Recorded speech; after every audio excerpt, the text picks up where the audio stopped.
When darkness came to paradise, director Sarah Chen pressed her palm against the cold metal of the observation deck window and watched her world burn. 3 hours ago, Vega Prime had been the most successful mining colony in the Outer Rim. Now orange flames danced across the northern districts, while alien ships circled overhead like mechanical vultures. The Croton Empire had come without warning. Their black ships appeared from hyperspace at dawn, blotting out the twin suns that had blessed this world for the past 15 years. Sarah had built this colony from nothing, watching it grow from a handful of prefab shelters to a thriving city of 75,000 souls. Miners, engineers, teachers, children who had never known Earth. This was their home. "Sarah, we need to move to the emergency bunker," Dr. Marcus Webb said softly behind her. Her husband of 12 years looked exhausted, his usually neat hair disheveled from coordinating the evacuation of the medical centers. Even now, in the face of annihilation, Marcus thought of others first. "How many did we lose in the first strike?" Sarah asked without turning around. Marcus hesitated. The residential sector took a direct hit. "We're estimating 3,000 casualties, maybe more. The emergency responders can't reach some areas because of the fires." Sarah closed her eyes. 3,000 people. Neighbors she had dinner with last month. Children who played in the colony parks. Gone in an instant because humanity had dared to mine ore on a world the Crotons claimed as their territory. The communication system crackled to life throughout the colony. A harsh, guttural voice spoke in broken English. "Humans of Vega Prime. I am War Prince Thexpar of the Croton Third Fleet. You have 60 minutes to surrender unconditionally. Those who submit will be taken as slaves to serve the Empire. Those who resist will burn with their world." Sarah turned from the window and strode to the emergency command center. The room buzzed with controlled chaos as her department heads coordinated the defense of their home. It was pathetic, really. They had mining equipment, construction vehicles, and a handful of security officers with basic weapons. Against the Croton war fleet, they might as well throw rocks. "Report," Sarah commanded as she entered. Tommy Rodriguez, barely 22 and fresh out of communications training, looked up from his console. "I've been broadcasting our distress signal on all frequencies for the past 2 hours. No response from Earth Command or any of the nearby systems. How long would it take for help to reach us?" Sarah asked. "Even if someone left right now, minimum 4 days," Tommy replied, his voice shaking slightly. "Ma'am, I don't think anyone's coming." Sarah felt the weight of 75,000 lives settling on her shoulders. As colony director, every decision was hers to make. Surrender meant slavery for her people, a life of servitude in Croton labor camps. Resistance meant death, but at least they would die free. The building shook as another alien bombardment struck somewhere in the distance.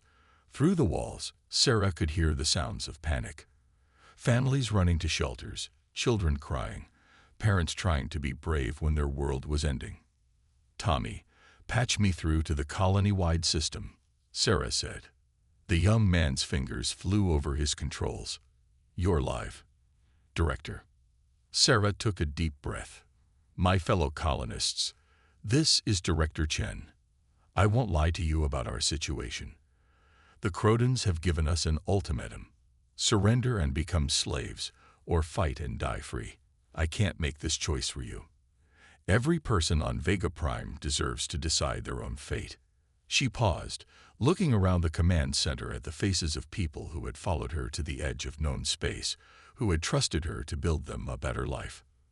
"But I want you to know something. 15 years ago, we came to this world with nothing but dreams and determination. We carved a civilization out of raw rock and empty sky. We built schools for our children, hospitals for our sick, and homes filled with love and laughter.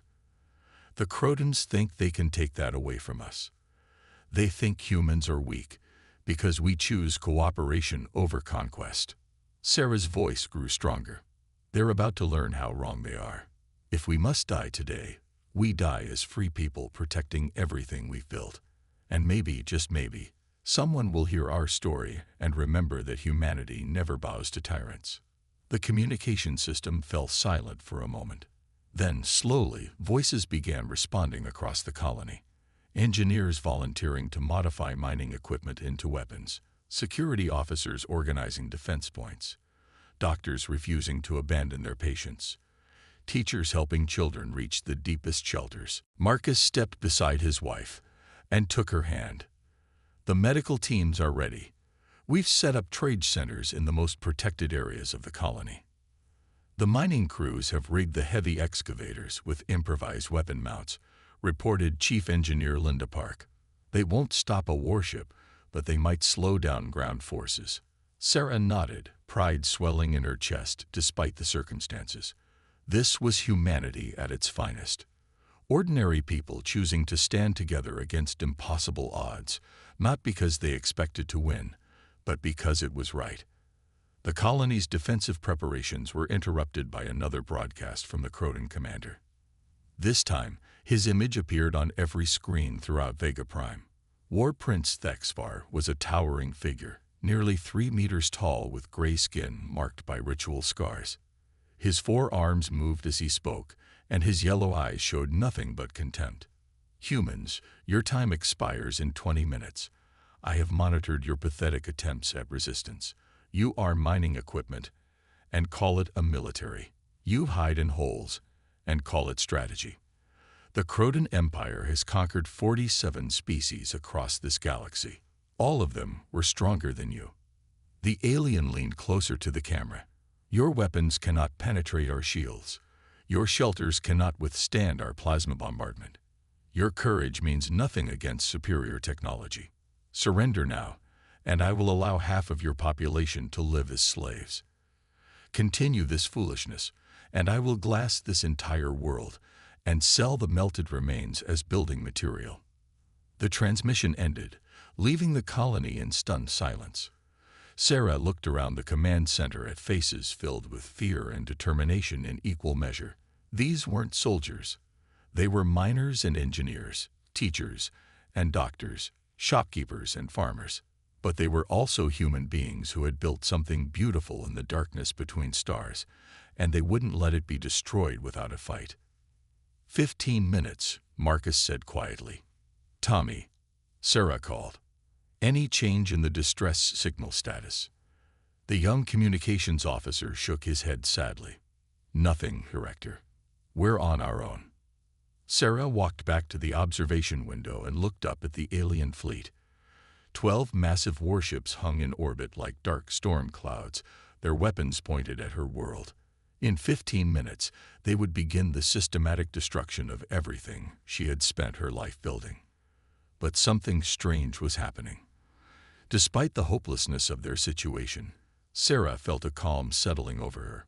They had made their choice. They would stand together, fight together, and if necessary, die together. The Crotons thought they understood humanity, but they had only seen humans at peace.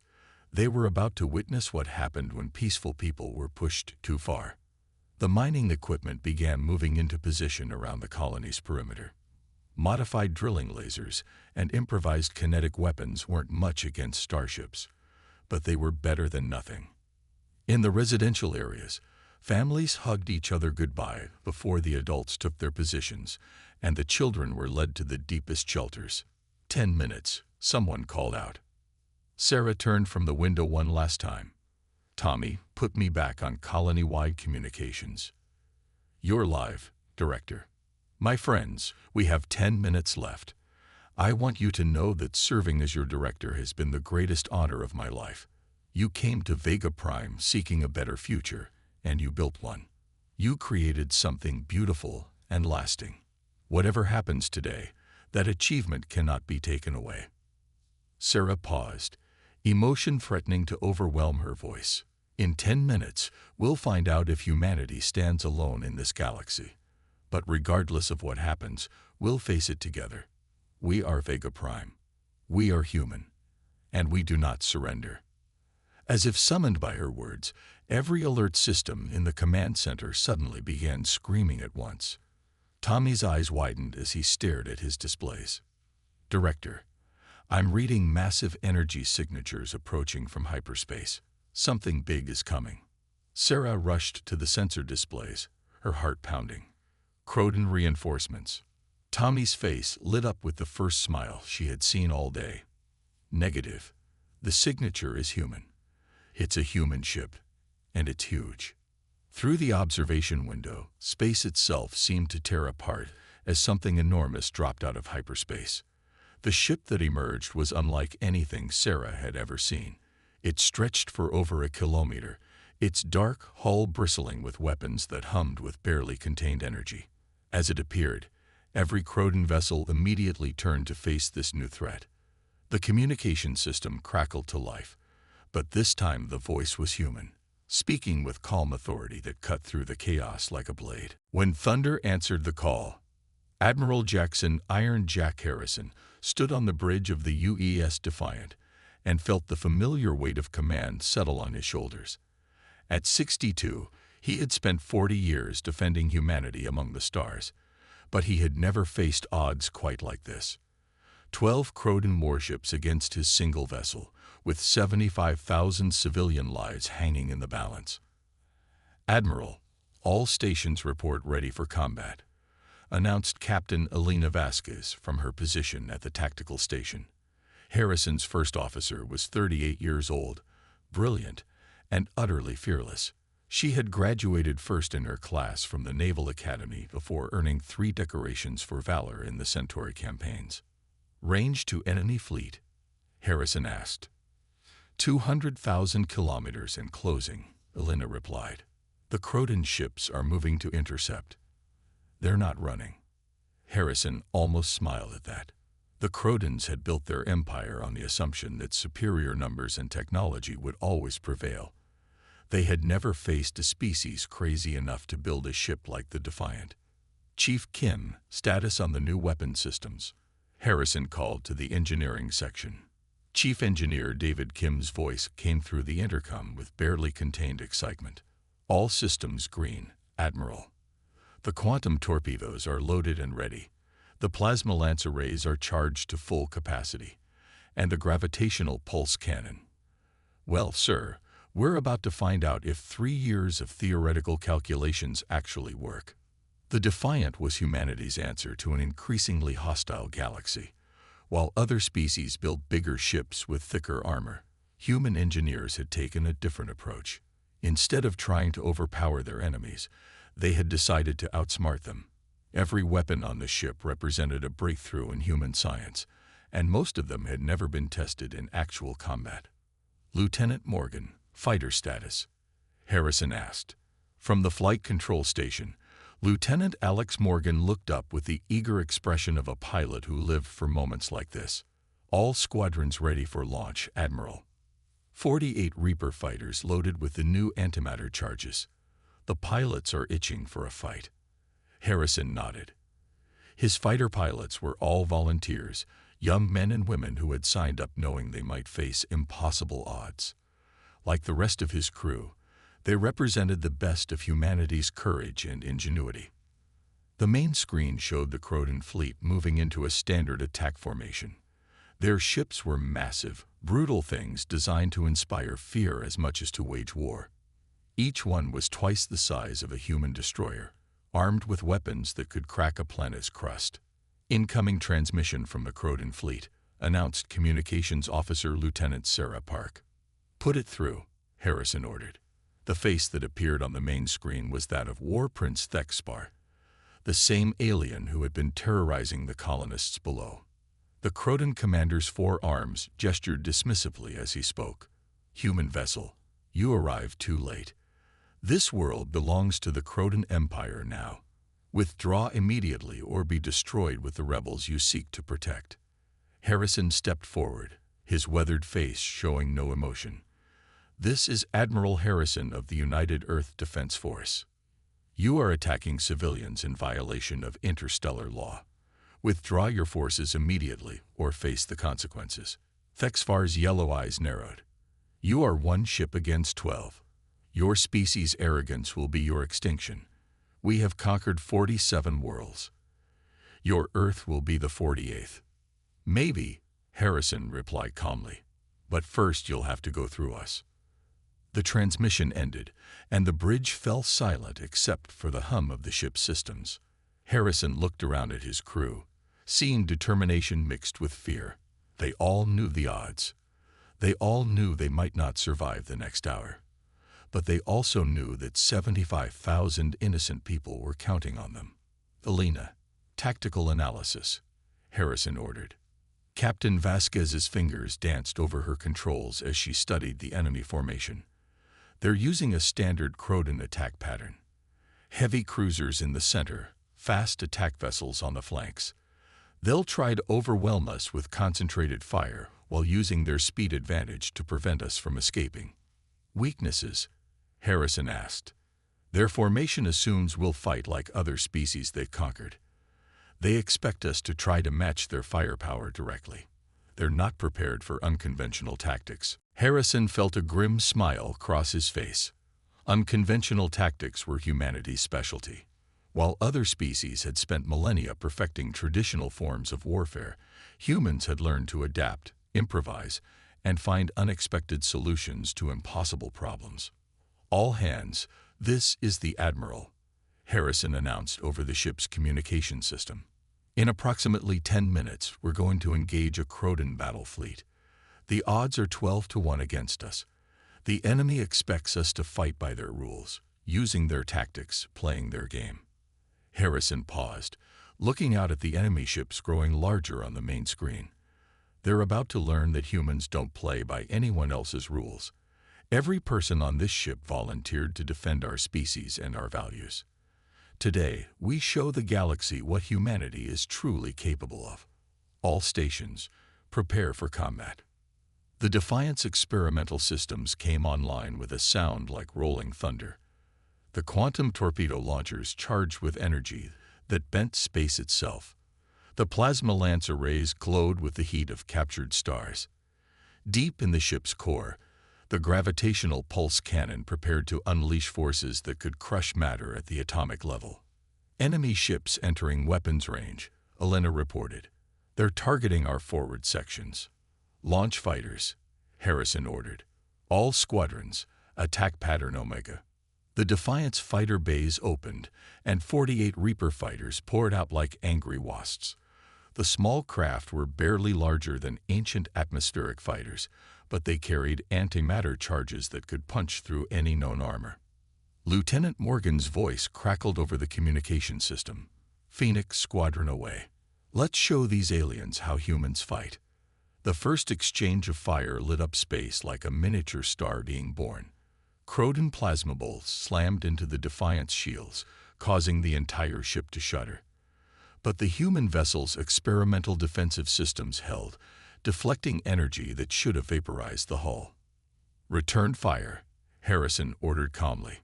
The Defiance quantum torpedoes streaked toward the enemy fleet, their warheads filled with weaponized physics that the Krodens had never encountered. The first torpedo struck a Kroden heavy cruiser dead center, and the alien ship simply ceased to exist. One moment it was there, the next it was an expanding cloud of superheated particles. On the main screen, Harrison watched War Prince Thexfar's expression change from arrogance to shock. The Kroden commander had never seen a weapon that could completely annihilate one of his ships with a single shot. Impossible, Thexfar transmitted. What manner of weapon is this? Harrison didn't answer. Instead, he turned to his weapons officer. Fire the plasma lance array. Beams of contained stellar fire reached out from the Defiant like the fingers of an angry god. Each lance was hot enough to melt through the hull of a battleship, and the Defiant had 20 of them. 2 more Kroden vessels vanished under the assault, their crews not even having time to scream.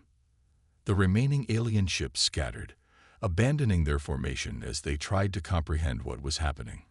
For 1,000 years, the Kroden Empire had conquered through superior firepower and numbers.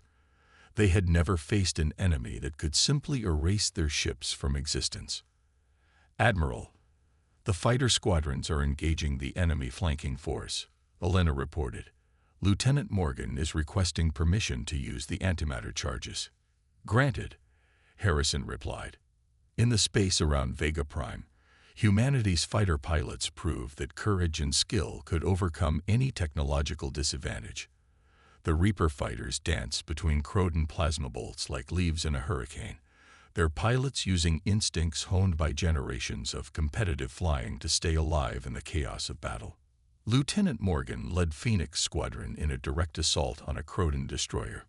"Remember, one shot, one kill," he transmitted to his pilots. "These antimatter charges pack enough punch to crack a moon." The fighters dove toward their target like hawks stooping on prey. Croton point defense systems filled space with deadly energy, but the human pilots were too fast, too unpredictable. They had trained for this moment their entire lives. Morgan's antimatter charge struck the Croton destroyer just as the alien ship was turning to retreat. The explosion that followed lit up half the solar system, and when the light faded, nothing remained but empty space and the echo of human determination. Back on the Defiance bridge, Harrison watched the tactical display as the battle turned in humanity's favor. 8 Croton ships remained, and they were trying desperately to withdraw from combat. "Chief Kim," Harrison called. "Status on the gravitational pulse cannon." "Charged and ready, Admiral," came the engineer's excited reply. "Target locked on the enemy flagship." Harrison looked at the image of War Prince Thexfar on the main screen. The alien commander was shouting orders at his crew, but his yellow eyes showed the first hints of fear. For the first time in his military career, Thexfar was facing an enemy that refused to follow the established patterns of defeat. "Fire," Harrison ordered quietly. The gravitational pulse cannon unleashed forces that had been theoretical until this moment. Gravity itself became a weapon, reaching out across space to grab the Croton flagship and crush it like an empty can. The alien vessel folded in on itself, its hull compressing until it became a sphere of twisted metal barely 10 meters across. The remaining Croton ships stopped their retreat. In the space of 15 minutes, humanity had destroyed 5 vessels of the Third Fleet using weapons that shouldn't have existed.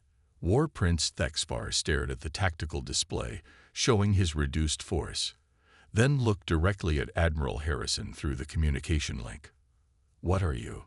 the alien commander asked, his voice filled with something that might have been respect. Harrison stood straighter, feeling the weight of his species' reputation settling on his shoulders. "We are human. We are the people you thought you could conquer. We are the species you tried to enslave. And we are here to tell you that this ends now." The Admiral gestured toward the planet below, where the colonists of Vega Prime were watching the battle from their shelters. "Those people came here to build something better. They carved a civilization out of empty rock and distant stars. You tried to destroy that because you thought humans were weak." Harrison's voice grew harder. "You were wrong. We don't conquer worlds because we want to rule them. We don't enslave other species because we consider ourselves superior. But when someone threatens our people, when someone tries to destroy what we've built, we become something else entirely." The battlefield had fallen completely silent. Both fleets hung motionless in space, waiting to see what would happen next. On Vega Prime, 75,000 colonists watched the impossible sight of a single human ship facing down the remnants of a Croton battle fleet. War Prince Thexfar studied Admiral Harrison's face for a long moment. In 40 years of conquest, he had seen fear, anger, desperation, and hatred in the eyes of defeated enemies. But in this human's eyes, he saw something different. He saw the absolute certainty of someone who would never yield, never compromise, never stop fighting as long as his people were threatened. "Your species will be remembered," Thexfar said finally. "The Croton Empire has never retreated from battle, but we acknowledge strength when we encounter it. We withdraw from this system." "See that you do," Harrison replied. "And War Prince, when you report back to your empire, tell them what happened here today. Tell them that humanity has taken its place among the stars, and we will defend our people with everything we have." The Croton ships turned and jumped to hyperspace, leaving behind only empty space and the wreckage of their defeat. The battlefield fell into reverent silence as both sides contemplated what had just occurred.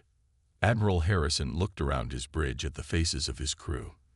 They had done the impossible, faced overwhelming odds, and emerged victorious. But more than that, they had sent a message that would spread throughout the galaxy.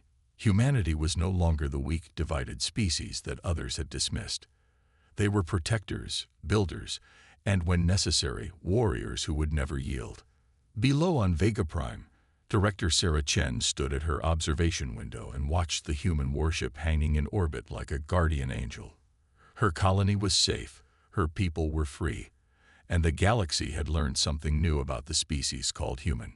The battlefield had fallen silent, but the echo of humanity's courage would resonate among the stars for generations to come.